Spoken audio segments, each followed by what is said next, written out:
Now at 6:30, we are learning more about a Lyft driver murder in Northeast D.C. this week, the vital role that he had in the U.S. military. Then, can Meta's Threads really replace Twitter? The new app has garnered millions of downloads in just one day. Everything you need to know about this potential Twitter killer. An outrage over this viral picture of people seen wading in the water at the World War II Memorial. We've got reaction to this. Welcome to the 5 at 6:30. Thanks so much for sticking around. Let's get to our top story, starting with a deadly fireworks accident in Charles County. Police say they responded to a home on Bannister Circle in Waldorf last night on reports of an injury. A group of friends were reportedly setting off fireworks when one went off while in a mortar tube. The victim, a 20-year-old man, was taken to a hospital with hand and chest injuries. He sadly died shortly after. In Annapolis, several officers were attacked while trying to make an illegal fireworks arrest. This incident happened on the 4th along Newton Road, and officers tried to stop 22-year-old Yameko Brown from lighting illegal fireworks. Brown allegedly pushed an officer to the ground. He was eventually taken into custody. Police say 2 other people assaulted officers, even one trying to grab an officer's gun. They are still at large.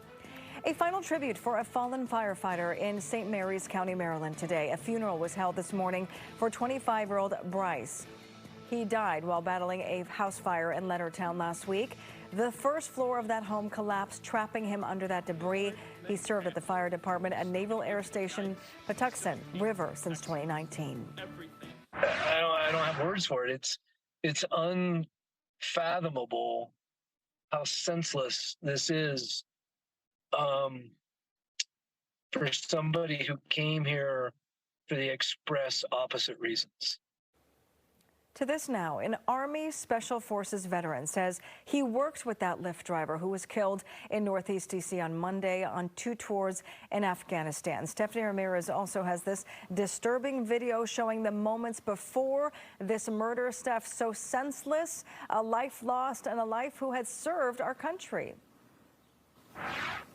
Served our country for many years. I'm told he started working at around 10 years old, doing small jobs first. Now, we can tell you in the surveillance video, we see the victim's vehicle pull up to 11th Street Northeast, drop off the customers, and then he sits here for a little bit, a few minutes with the hazard lights on. Well, then in the video, you see 4 suspects surround the vehicle. A single gunshot is heard, and then those 4 suspects bolt down the alleyway here. I want you to listen to what was heard next, but we also have to warn you, this video may be disturbing.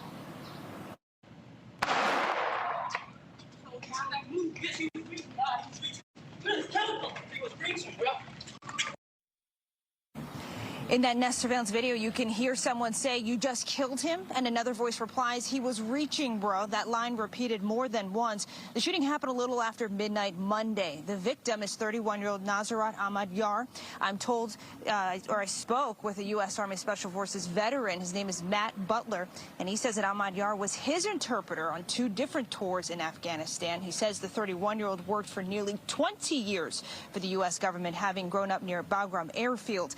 The veteran says D.C. police called him, confirming the murder. Butler and others tell Fox 5 they worked urgently to get Ahmad Yar and his family out of Afghanistan, moving them from safe house to safe house after the 2021 U.S. military pullout and the Afghanistan government collapse. Now, friends were finally able to get him to the States, the former interpreter relocating to Philly and then Alexandria. We're told he was living the American dream, saving money, working as a tow truck and Lyft driver so he could own his own towing company. And then once your deployment is over, you're in even more danger than you were really before, because now you have nobody but yourself to defend, to defend yourself against the Taliban.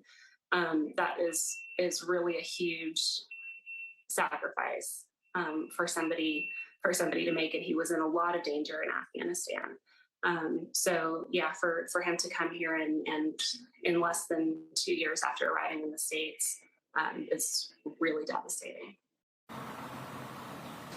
Jeremy Malone there tells me that what she wants everyone to know is how kind the victim was, willing to help everyone. She also said he was incredibly proud of his service and proud to be here in the United States with his family. She set up the GoFundMe hoping that his children can continue to live the life that he was aspiring to live. There is a $25,000 reward right now for information leading to an arrest. Guys, right now, though, no arrests. Back to you. All right, devastating story. Let's hope that they do find those that are responsible. Stefan, thank you.